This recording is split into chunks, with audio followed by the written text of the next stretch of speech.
Good afternoon, everybody, and welcome back to the Adams Brothers podcast. We are here this evening with the very, very talented Mr. Marcus Howell. How are you doing there, Marcus? I'm doing well, and you? I'm doing good, man. Good to see you. I haven't seen you in a while. I stopped by and see your dad here and there, and it's good to see you. You're looking just like your father, man. Yep.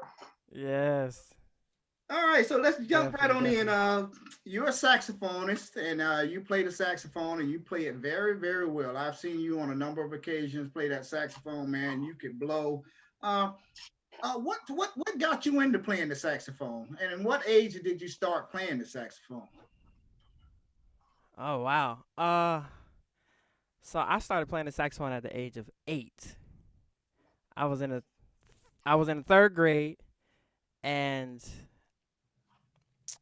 I was playing. I was in the marching band at the time at Deerfield Beach Elementary, and I was playing the drums in the band, and then when I saw a kid come in and during a rehearsal who was playing the saxophone, he was in 5th grade, and I told my parents, I was like, I love that instrument. I want to play that instrument. So my parents eventually rented me a horn.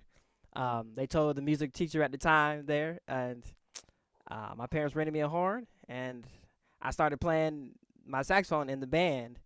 And eventually, I brought my horn to church at Bethlehem Missionary Baptist Church under Reverend W.J. Ford, the late great Reverend W.J. Ford, and I think that's really what got me started. Right, Between right in there is where it all got right, started. right. And what type of saxophone do you play? I know there's many different types. I know there's an alto, baritone, and all of that. So, what type of saxophone do you play? And which one do you So prefer I out of all the play ones? right. So I prefer the alto saxophone. That's my primary instrument. Of course, I can play all of them: alto, soprano, tenor, baritone. Um, but if I would say, as a working musician, my primary is the alto saxophone. That's what I'm known best for, and I oftentimes double on the soprano saxophone as well. All right. And you're living in New York hmm City right now, New York, I should say. And are you doing anything locally right now in the New York City area? I know there's the pandemic going on, and you don't get a chance to do as much right now. But what are you doing right now? So, as far as New York City goes, there's not much happening right now. I mean, there are some gigs here and there. A lot of times, um, musicians would get together and have jam sessions, which is even though there aren't many gigs, this is a great networking tool right now. But as of now, right now, what I've been doing a lot of is teaching a lot, and I teach at a private school in New York City called the Calhoun School.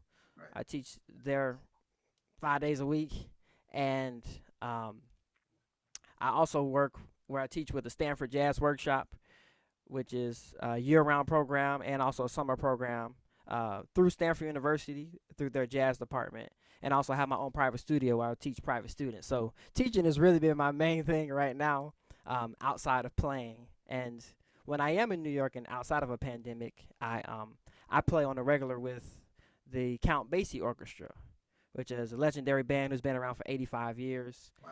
and we travel literally all over the world. So it's been great playing with them, and like I said, when the pandemic isn't there and restrictions are lifted, I play with various musicians all over New York City. So All it's been a right. pleasure and it's been great. Well, you're doing an excellent job, man. Keep up the good work, Wayne. Yes, Marcus. I was going to ask you. You kind of answered my question just now. I was going to ask you, what type of music do you prefer playing? But you just said that you play with the Count Basie band, and I heard about them ever since I was a little kid. So, is jazz one of your first preference of music? I would say I would say yes. I try not to put myself in a box, you know, but I will say yes, jazz. I would also say R&B, soul, and gospel. Mm-hmm. Those are like that's really like the bulk of my foundation and my sound between gospel, R&B, and jazz. And um, I'm primarily known as a jazz saxophonist. Yeah. So yes. And while growing up, was there any one musician that inspired you to play the sax? Oh wow.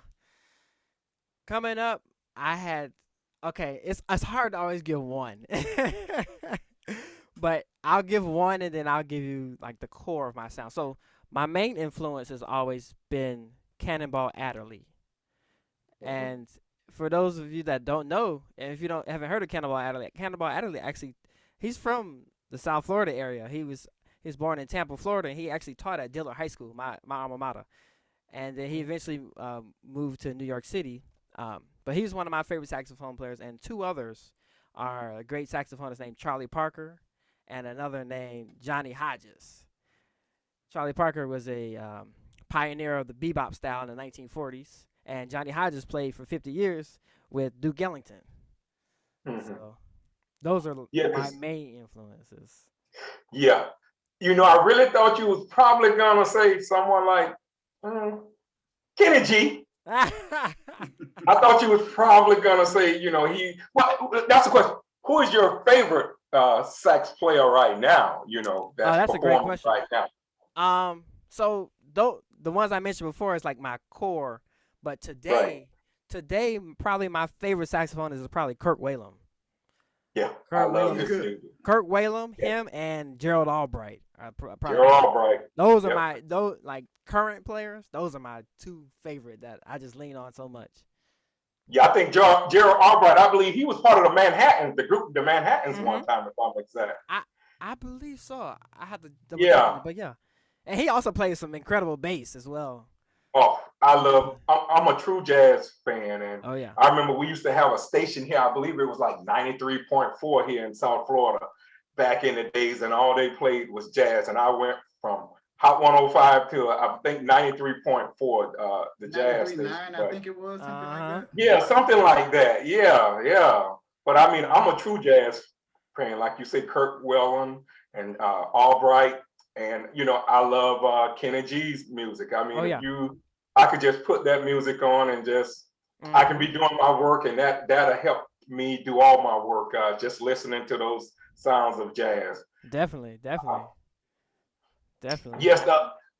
Besides, do you travel out of New York and play with any other group besides the Count Basie's band? Is Oh there yeah. anyone? Definitely. I have my own group, Marcus Howell Quintet. And I also play outside of New York City. I've been traveling a lot with a good friend of mine. His name is Luther Allison, a young up and coming pianist and drummer. We were actually in North Carolina doing some shows there, and I actually do quite a bit of work in South Florida, which is where I'm originally from, Deerfield Beach, in the local area between Fort Lauderdale, Palm Beach area, and Miami as well. So yeah, That's I'm good to know. kind of Thank everywhere you. for sure, Yeah, yeah, you are. I for mean, sure. I saw you play numerous of times when you were here. I saw you at least two, three times. I saw you play. Mhm. You were you always impressed me. Your dad was always harping on you. I mean, he was Yes, always he was always telling people about how good you were, which anyone that lives here and saw you know they saw with their own eyes how good you were. So definitely. I want to congratulate you for taking that step. And that's all for me, Daryl. Thanks so much. I appreciate that. Yeah, well, you've been doing an excellent job, man, and we love to hear you play. Like you say, Wayne was saying, I watched you when I was out on the DJ scene, and I was DJing at a lot of events around here, and I saw you Mhm. perform. I was like, this young man is going to be something special, and Yep. you have turned out to be something special. And we wish you the very best, Marcus. You're doing good things. You're teaching. You're Yep. still out there doing your music. You're doing what you love, and when you do what you love to do, man, you never lose that passion. It's That's it. always going to be there. It's Always, always for going sure. to be there. So before we let you close us out with the song here, tell everybody if they want to book you in the future. We know there's a pandemic going on right now. If they want to book you for a wedding or any kind of event, how could they get in contact with you? Definitely. You can reach out to me. My email address is my name, Marcus Howell, MarkusHowell MarkusHowell music, Marcus Howell music at gmail.com. And you can also follow me on my website, which is markushowell.com. And I'm also on social media, Facebook. Just look up Marcus Howell, Marcus with a K. And on Instagram, it's Marcus Howell Music as well. All right. So I asked Marcus the other day, I said, man, I love to hear you play. And I asked Marcus, could he close us out with my favorite jazz song on the saxophone? It's by Daniel Caesar. It's called Best Part, featuring her. So, Marcus, you have the floor, and I want you to do what you do best and wow all of our viewers right now.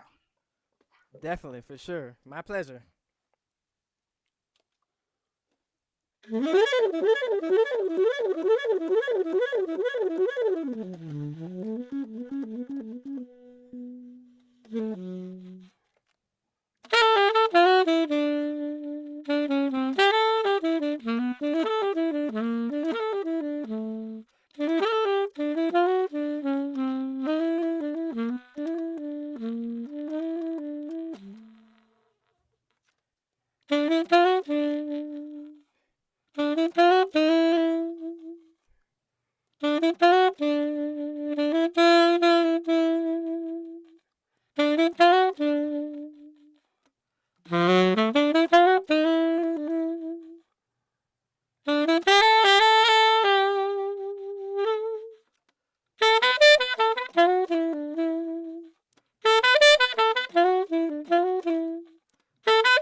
Wow. Unbelievable. Thank you, thank you, thank you. A very, very, very talented Mr. Very Marcus talented. Howell, man. Excellent job, man. It's always a pleasure talking to you. I love talking to you. You're very smart. You're very articulate, man, and keep up the good work and keep on playing that good music on that saxophone. Marcus Howell, we want to thank you for stopping by the Adams Brothers podcast. We appreciate you. Thank you so much. It's my pleasure. Thank you for having me. You're welcome. And say hello to the family for me, please. I will Right. do for sure. All right. Take care. All righty. Take care. Have a good evening. You too.